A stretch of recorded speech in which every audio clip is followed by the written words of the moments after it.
राष्ट्रगान से पहले वंदे मातरम राष्ट्रगीत गाया जाएगा। गृह मंत्रालय द्वारा 11 फरवरी 2026 को यह घोषणा की गई है कि राष्ट्रगीत को राष्ट्रगान से पहले गाया जाएगा। तो राष्ट्रगीत की रचना किसने की है, इसके प्रमुख बिंदुओं पर आज हम चर्चा करते हैं और सरकार के द्वारा राष्ट्रगीत को पहले क्यों गाया जाएगा, ये घोषणा क्यों की गई है, तो आज हम इस विषय पर भी चर्चा करते हैं। ठीक है, तो हुआ ये है कि 7 नवंबर 2025 को वंदे मातरम के 150 साल कंप्लीट हो गए, है ना। हमने वंदे मातरम, क्योंकि अभी हाल ही में जो संसद में भी वंदे मातरम ईयर्स बनाया गया है। ठीक है, तो इसकी कहानी ऐसी है कि 7 नवंबर 1875 ईस्वी को बंकिम चंद्र चटर्जी, मतलब जो बंगाल के एक व्यक्ति थे, है ना, लेखक जो थे, उन्होंने इस वंदे मातरम की रचना की थी।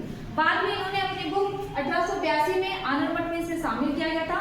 जब 1885 में कांग्रेस की स्थापना हुई तो कांग्रेस के 1896 के कलकत्ता अधिवेशन, इसकी अध्यक्षता किसने की थी, दादा भाई नौरोजी ने, है ना। तो सबसे पहली बार कलकत्ता अधिवेशन में से गाया गया था, कब, 1896 ईस्वी में। ठीक है, बाद में ऐसा कहा जाता है कि बंगाल में क्या हो रहा था, बंगाल में क्या हो रहा था, आपका राष्ट्रवाद उदय हो रहा था। राष्ट्रवाद बहुत तेजी से जो है बढ़ रहा था। राष्ट्रवाद बहुत तेजी से बढ़ने का रीजन ये है कि ऐसा कहा जाता है कि बंगाल में जो क्रांतिकारी थे वो मतलब उनका मानना ये था कि अब हमें गुलाम नहीं रहना है, हम खुद अपना शासन संचालित कर सकते हैं। ठीक है, तो 1905 में हुआ था, कर्जन के टाइम पे बंगाल को 2 भागों में विभाजित कर दिया गया था। ठीक है, क्यों, क्योंकि बंगाल जो था वो बहुत बड़ा क्षेत्र था। तो लॉर्ड कर्जन के द्वारा, उस टाइम पे जो वायसराय थे, लॉर्ड कर्जन के द्वारा ये बोला गया था कि प्रशासनिक रूप से हम नियंत्रण नहीं रख सकते या प्रशासनिक रूप से उसका विकास नहीं हो सकता। तो 1905 में बंगाल विभाजन की घोषणा की गई थी, जिसके कारण बंगाल में क्या हुआ था, 1905 में स्वदेशी आंदोलन स्टार्ट हो गया था। स्वदेशी आंदोलन का मतलब कि हम अपना शासन खुद कर सकते हैं। ठीक है, तो इस राष्ट्रवाद को कुचलने के लिए कर्जन के द्वारा बंगाल विभाजन किया गया। देन उसके अपोजिट 1905 में स्वदेशी आंदोलन किया गया, जिसमें इस बंकिम चंद्र चट्टोपाध्याय के जो गीत था, है ना, कि जो रचना की गई थी आनंद मठ में जो वर्णित है वंदे मातरम, उसको गाया जाता है। एक और गीत था, है ना, जो बांग्लादेश का राष्ट्रगान है अमार सोमार बांग्ला, है ना, तो उसको गाया जा रहा था। 2 गीत थे। अब ये क्या कर रहा था, क्रांतिकारियों को मोटिवेट कर रहा था, है ना, जो वंदे मातरम था वो क्रांतिकारियों को मोटिवेट कर रहा था। तो इस मतलब वंदे मातरम पर भी प्रतिबंध लगा दिया गया था बाद में कि इस गीत को नहीं गाया जाएगा। ठीक है, फिर जब भारत आजाद हुआ तो 24 जनवरी 1950 को इसे भारतीय संविधान में शामिल कर दिया गया। इस डेट को याद रखना कि भारतीय संविधान में कब शामिल किया गया, 24 जनवरी 1950 को। ठीक है, 1937 में क्या हुआ था कि इसमें 6 छंद थे, है ना। बाद में 1937 में इसके 6 छंद को हटाकर 4 छंद में कन्वर्ट कर दिया गया। लेकिन हाल ही में घोषणा की गई है कि जो राष्ट्रगीत है उसमें टोटल जो 6 छंद थे और वो 6 छंद को गाया जाएगा और कितने मिनट में, 3 मिनट 10 सेकंड में से गाया जाएगा। ठीक है भाई, गा लेंगे, कोई टेंशन की बात नहीं है। सरकार ने बोले तो गा ही लेंगे राष्ट्रगान के पहले राष्ट्रगीत। ऑब्वियसली ये हमारे कुछ कर्तव्य और कहना चाहिए संविधान में जो वर्णित है राष्ट्रगान के लिए नियम, राष्ट्रगीत के लिए जो नियम है, तो हम तो ऑब्वियसली इसकी रिस्पेक्ट भी करते हैं क्योंकि हमारे लिए गौरव का भी पद है ना।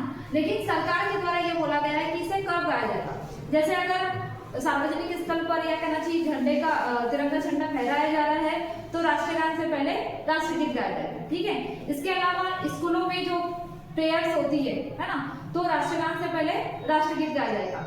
फिर आपका जो आकाशवाणी दूरदर्शन में जो संबोधन किया जाता है या कहना चाहिए पीएम या प्रेसिडेंट द्वारा जो भी घोषणा की जाती है तो उसमें भी राष्ट्रगान से पहले राष्ट्रगीत गाया जाएगा। इसके अलावा जो परेड होती है ना, जैसे अभी 26 जनवरी की जो परेड होती है, 15 अगस्त की जो परेड होती है, या फिर जो कहना चाहिए आपका जो नौसेना दिवस वगैरह जब बनाते हैं तो उस टाइम पे भी राष्ट्रगान से पहले राष्ट्रगीत गाया जाएगा। सार्वजनिक स्थल मतलब जैसे मूवी चालू होती है तो सबसे पहले राष्ट्रगान बजता है ना, तो उसमें भी राष्ट्रगान से पहले राष्ट्रगीत बजेगा। ठीक है भाई, लेकिन इसमें कुछ नियम भी दिए गए हैं। नियम ये कि अगर स्कूलों में प्रेयर होती है या कोई स्टूडेंट अगर खड़ा नहीं होता है तो उस पर किसी प्रकार का जो कठोर नियम वो लागू नहीं होगा।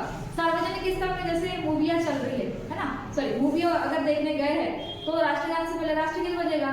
तो अगर वहाँ व्यक्ति खड़े नहीं हो सकते या नहीं होना चाहते तो उस पर किसी प्रकार का नियम लागू नहीं होगा। अब इसमें नियम ये दिए है कि अगर कोई व्यक्ति मतलब मुख्य रूप से जो कर्मचारी है ना, या सांसद है, या कहना चाहिए जो भी प्रेसिडेंट है या पीएम जो है, अगर वो या आम व्यक्ति भी मान के चलो सार्वजनिक स्थल पर झंडा फहरा है, राष्ट्रगीत बज रहा, तो कोई व्यक्ति खड़ा नहीं होगा, तो ऑब्वियसली नियम लागू होगा ना। तो यहाँ भी ये बोला गया था कि अगर इन नियमों का मतलब कि आप खड़े नहीं हो पा रहे हो, तो कोई समस्या है, अगर जानबूझ के आप खड़े नहीं हो पा रहे हो, तो आपको इसके लिए, इसका उल्लंघन करने के लिए आपको कितने साल की सजा होगी? 3 साल की जो है आपको सजा होगी। ठीक है, तो सरकार के द्वारा अब यहाँ से घोषणा तो की गई, लेकिन क्वेश्चन क्या पूछा जाएगा? वन लाइनर क्वेश्चन में सबसे बड़ा क्वेश्चन बनता है आपका ये कि जो वंदे मातरम बनाया गया ईयर है, उसको कितने साल कंप्लीट हो गए? 150 साल। किस डेट को बनाया गया है? तो 7 नवंबर को, है ना। फिर दूसरा किसे कांग्रेस के किस अधिवेशन में गया था, कब गाया गया था? तो 1886 के कलकत्ता अधिवेशन में गया था। इसकी रचना किसने की है? तो बंकिम चंद्र चट्टोपाध्याय ने।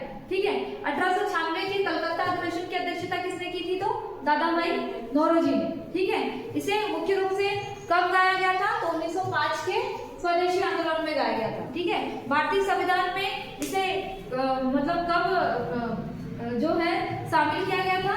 तो 24 जनवरी 1950 को शामिल किया गया था। ठीक है, बाकी कि इसमें क्या क्या नियम दिए गए हैं, तो ये पीएससी लेवल का क्वेश्चन है, वन लाइन क्वेश्चन आपसे बन जाएंगे। अब मुझे आप कमेंट बॉक्स में बताइएगा कि जो 1937 में ये 6 छंद में से 4 छंद को शामिल किया गया था, तो उस टाइम पे भारत में जो वायसराय थे 1937 के टाइम पे, वो कौन? ठीक है, थैंक यू।